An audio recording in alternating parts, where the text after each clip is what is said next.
course, you have to remember that the centennial hits right in the midst of the civil rights movement. And so in that late summer of 2015, I gave a talk to a large group of the public and also of Union and Confederate reenactors. And I told about the history of the Confederate flag and what it had come to mean. And in many ways, the Confederate flag, I mean, the battle flag of the Army of Northern Virginia is not actually the Confederate flag. It has become that in our minds, that is the Confederate flag. That was the battle flag of Robert E. Lee. But it took on a new life, and largely that life came about in the 1960s, in the midst of the civil rights movement. That's when it became part of the flag of South Carolina. That's when it became a part of the flag of Georgia. That's when it flew over the South Carolina Capitol in Charleston. Right? So the Confederate flag was largely weaponized by those who were opposed to civil rights.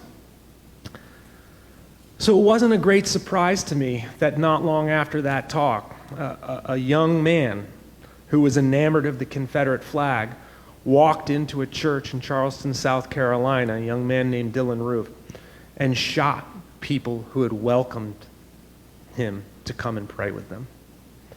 And that's one of the things that has ignited what's happening in our country today, this new evolution of battling over race. And as I said previously, many of us thought that we were on the right path. And now the issue of race and then other issues, you heard President Lincoln talk a lot about the right to vote and issues of one person's liberty versus another person's liberty, of the question of tyranny and of elections, and that change can only come through election and through the subsequent election, that it cannot come through violence, it cannot come through war. And yet our nation is in a place right at this very moment when all of those things are threatened.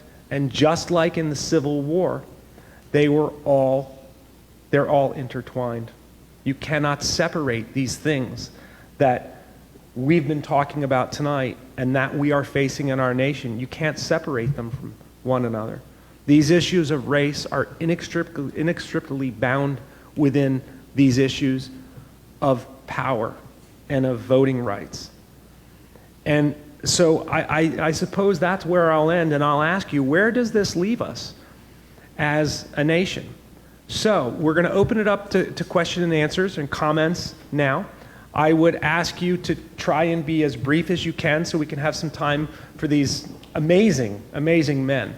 Amazing men both in Abraham Lincoln and Frederick Douglass, but also amazing men in Howard Wright, who has become a close friend over the last 10 to 15 years. I've done so many amazing programs with him. He is as fine a person in terms of his ethics as I think Abraham Lincoln was. And so Howard Wright, and then my friend Michael Crutcher, who I also met as a result of the Civil War commemoration, and who I have also come to respect a great deal for his gentleness, for his humanity, for his belief in what Frederick Douglass tried to do. So, please.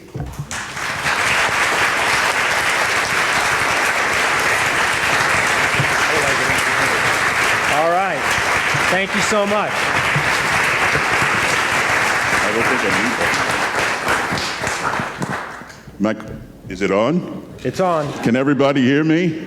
Good to go. Right. This question is for Mr. Douglass, Frederick Douglass. I was curious, sir, as to why you accepted the invitation to go to Seneca Falls, New York, and attend the Women's Convention for Freedom. Why did you go there, and what happened as a result of your being there, sir?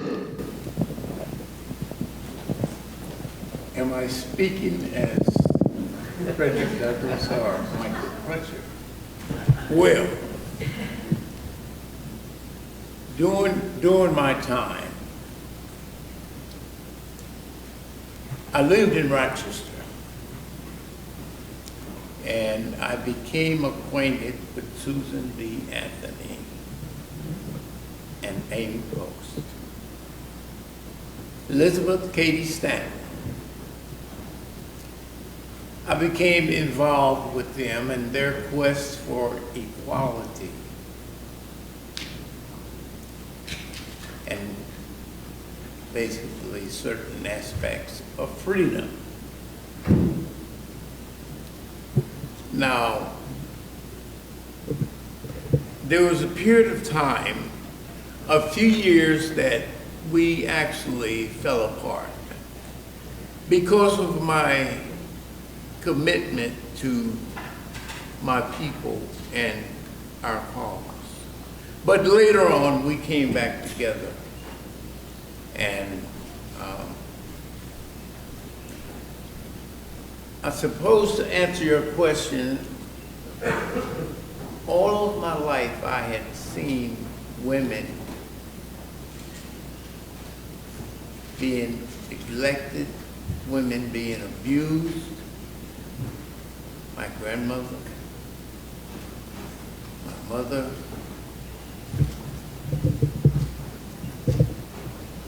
and I became aware of white women and their plight for equality. And I suppose that's the reason I supported them and my people.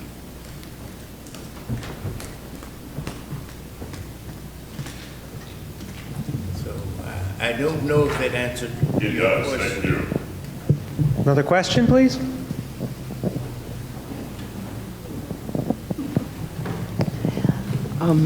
You talked a great deal, both of you, about labor issues, Abraham Lincoln and Frederick Douglass, and the issue of slavery and unpaid labor and inequality of pay.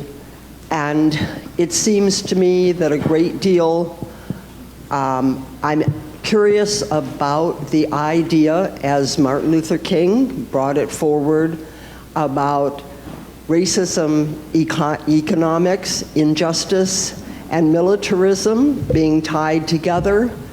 And it seems to me that many white men in the South have no work because of globalization and all of that. And we have been divided on issues of race and economy, and with the prejudice toward immigrants coming in and taking jobs. It seems to me that I'm just curious about what would Frederick Douglass and Abraham Lincoln say about the issue of labor and its ties to racism?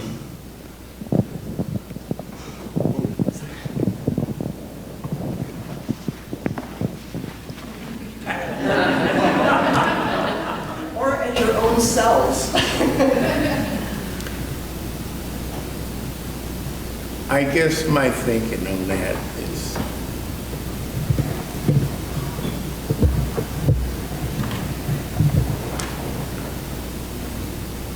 I understand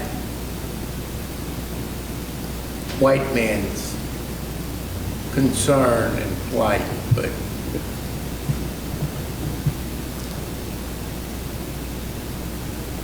in many aspects, I don't think he has quite the argument that minorities have.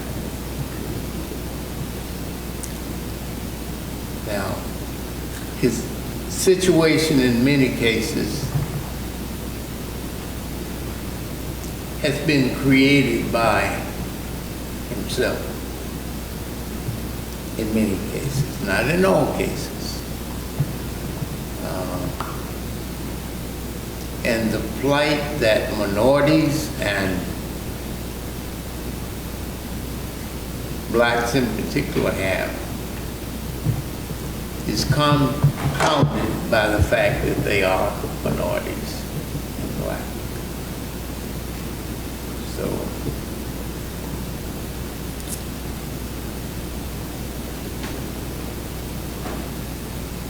I guess I'm terribly disappointed in the fact that freedom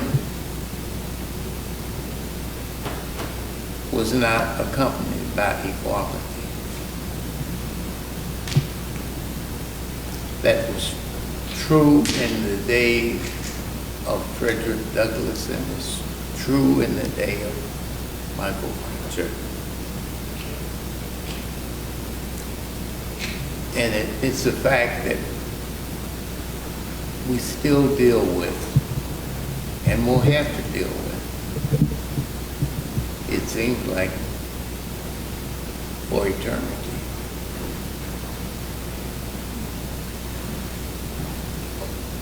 And to break period. When Lincoln made his Cooper Union address in early 1860, he was going to visit his son up in New Hampshire, and he came back and he spoke in Connecticut, 5 cities. And he actually praised the fact that there was a shoe strike in Massachusetts, and that was by white people, and they were looking for better conditions, better pay, and he felt that labor strikes were really important, otherwise there would be no difference between the workers and slaves. So he was in favor of that.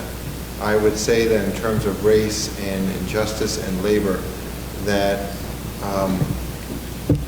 Lincoln, as a great man, he wanted to be part of society, but he did not behave in the typical fashion of most white men, North or South. He didn't go to church faithfully. He didn't drink. He didn't abuse animals. He didn't deprecate Native Americans. He didn't like hunting. So there were many things that made him an outlier, and yet he wanted to be part of that society, and he gained respect even of the rowdiest people in many places that he lived in Illinois. So, and when he met Frederick Douglass twice. Actually, he met him 3 times. He met him very quickly right after his second inauguration speech. But he treated Douglass in such a way that Douglass, who had met all of the great abolitionists in the North, said that Abraham Lincoln was the first great white man who treated him as an equal. So you don't drink, you don't hunt. You're a lousy Republican, Mr. Lincoln. Let me just also say you pinpoint another major issue in our society, right? About this issue of financial inequality and the use of race within the issues of inequality and its class struggle, really, right? And those issues have always existed. It has always been the immigrants and the other who have come in and done the work that the other don't want to do. I mean, when you look at many immigrants in the United States today, they're doing the work and doing the jobs that many white Americans, they don't want to do those jobs. And so quite often, the other, and we understand this today, is weaponized.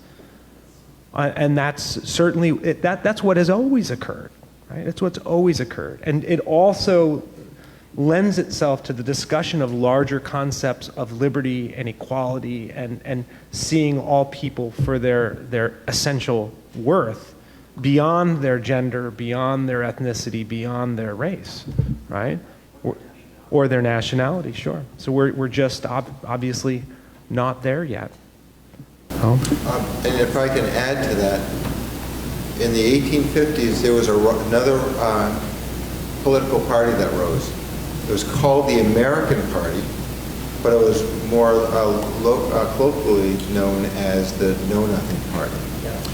As a matter of fact, Connecticut had a know-nothing governor for 1 year William Minor.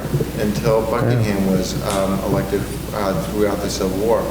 Lincoln at the time was accused of being a know-nothing, and I wish I had the quote, but it talks about back then as well as today. And he said, "I'm not a know-nothing," and he said that know-nothings would really are against immigrants, Catholics, and the Negro. And then he says that, you know, I wish I could actually go move to some place like Russia, where they take their tyranny pure without the hypocrisy.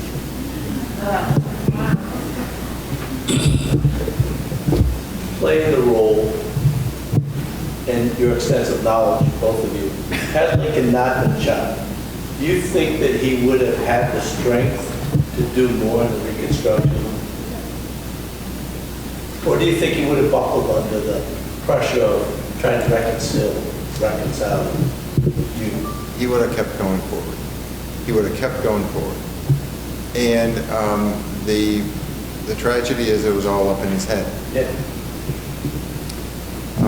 But he had, once he was killed, people went to Andrew Johnson, his vice president, and said, no, you know, Lincoln was a nice guy, but he was fine for his time. We need someone like you to stick it to them. So. And Lincoln, that was done. He was trying to bring everybody along, which one of the things I was going to say is that he, in his closing of his second inaugural address, he used the word charity. With malice towards none, with charity for all. Charity is the goodwill to all mankind. It's a benevolent love of everyone. And it is the highest form of love, which in Corinthians in the King James Version goes, and now abideth faith, hope, charity, these three, but the greatest of these is charity. So he wanted goodwill to those in the north, those in the south, those who are white and those who are black. He wanted to bring everybody along. And when he on his train ride to D.C. to take the oath of office, he stopped on the steps of Independence Hall in Philadelphia, and he asked about, well, what is the main issue, point of the Declaration of Independence? And he said, it is that which gave promise that the weights should be lifted from the shoulders of all men, and that all should have an equal chance. This is the sentiment contained in the Declaration of Independence. Ira Spar? President Lincoln and Mr. Douglas both espoused your thoughts on giving the black soldier the vote. Well, Governor Buckingham had the same conclusion, and in July of 1865, he asked the state legislature to amend the state constitution, which said to vote you had to be a white male. The constitutional amendment was delete the word white. It passed easily, but when it went before the public, it was defeated 2-1. The arguments against it were from the Democrats, who argued about mongrelization and miscegenation. The New Haven Palladium in December of 1854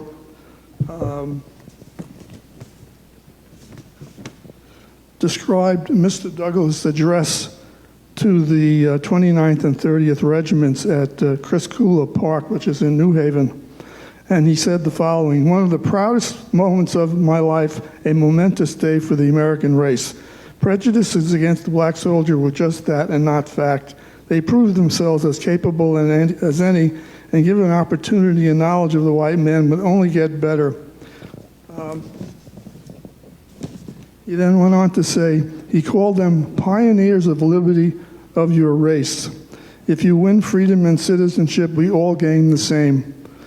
If you rise and flourish, we shall all rise and flourish. The Negro must vote. hold any office a white man can, and have the right to intermarry. I was quite surprised to see that last statement. You must have realized that this was giving cannon fodder to your enemies. And my question was, why did you bring that up?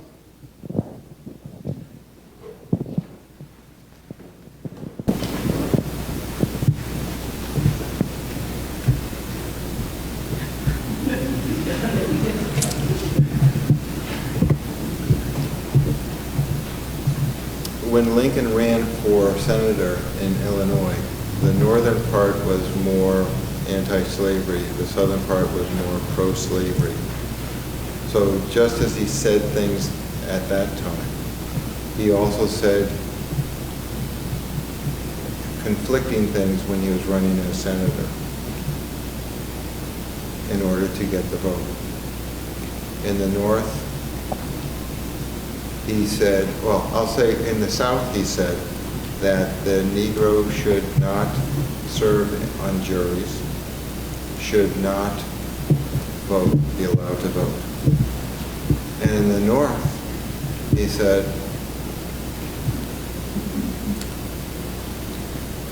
if a Negro woman wanted to marry a white man, she can, as long as she can stand it.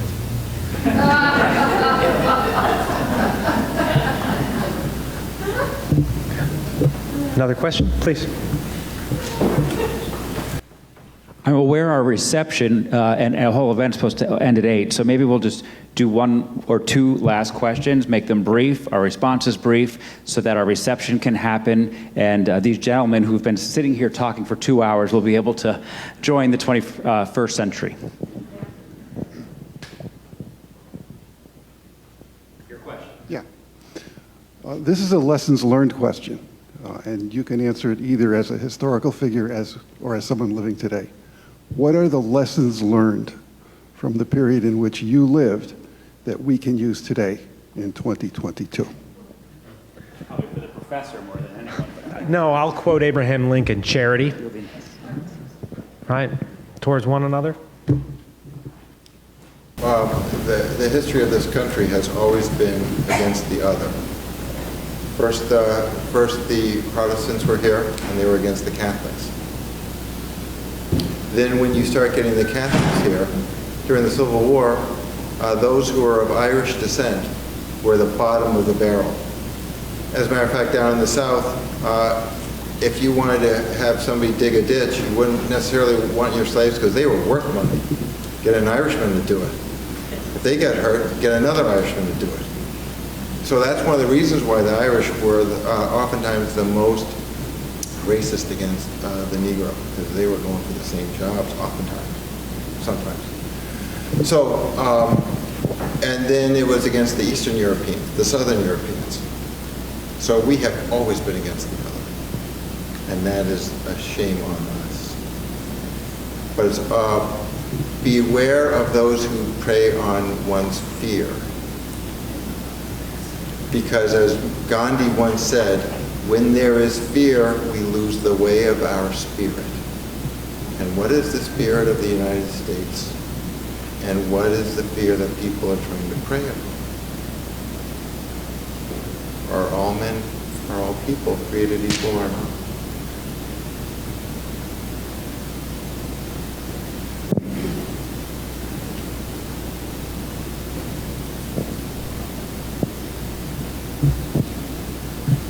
Are you going to say anything, Mr. Douglas? Are you going to respond or no? In reference To the gentleman's question, are there any lessons that you'd like to carry on today for the 2022 that you think are pertinent from your work in your century?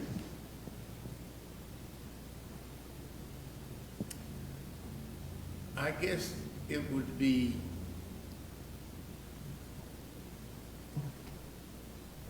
marry up freedom and equality, because they haven't come together yet. One last question, please? Yes, last question, sir.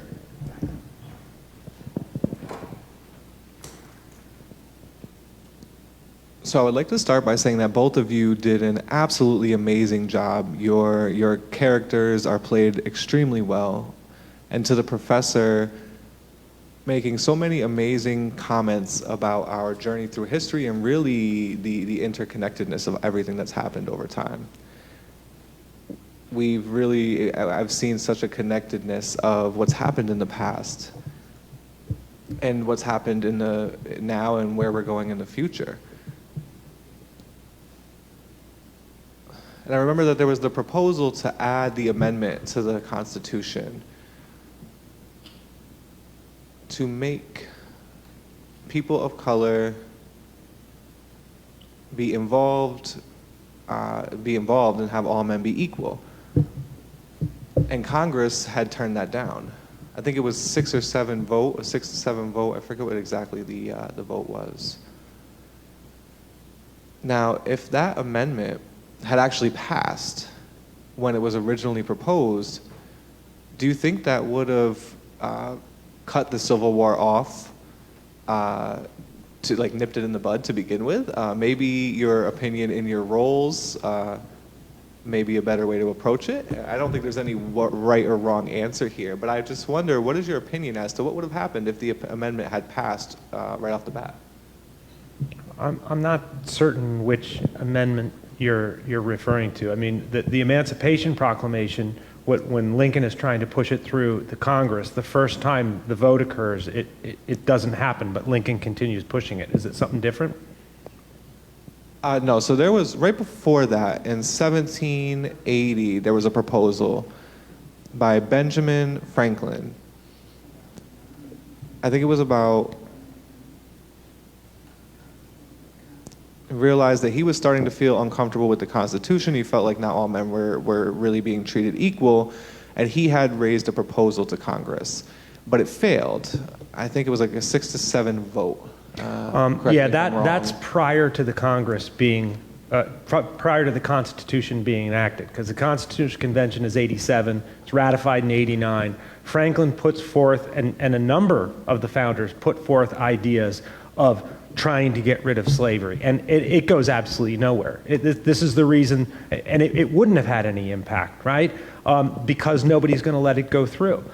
Jefferson, as I had mentioned earlier, Jefferson's major paragraph in the Declaration of Independence was to blame the king for the existence of slavery. I mean, even George Washington, though he turns towards emancipation, at the time of his death in his will, he emancipates all of his slaves once his wife passes away. So even Washington doesn't feel that he can come out and very vocally oppose slavery even in his later years. That's how powerful the institution is. And I think a more significant question than Franklin proposing this in the 1780s is, what would have happened in the South had Washington, the most popular man in the country, what would have happened had he written something opposing slavery, right, before his death? Now that's something that is a fascinating question to ponder, and a lot of Washington biographers have considered that. So I want to thank you all for sitting through 2 hours. It went by quickly, didn't it? All right? It's fascinating. So thank you to these gentlemen.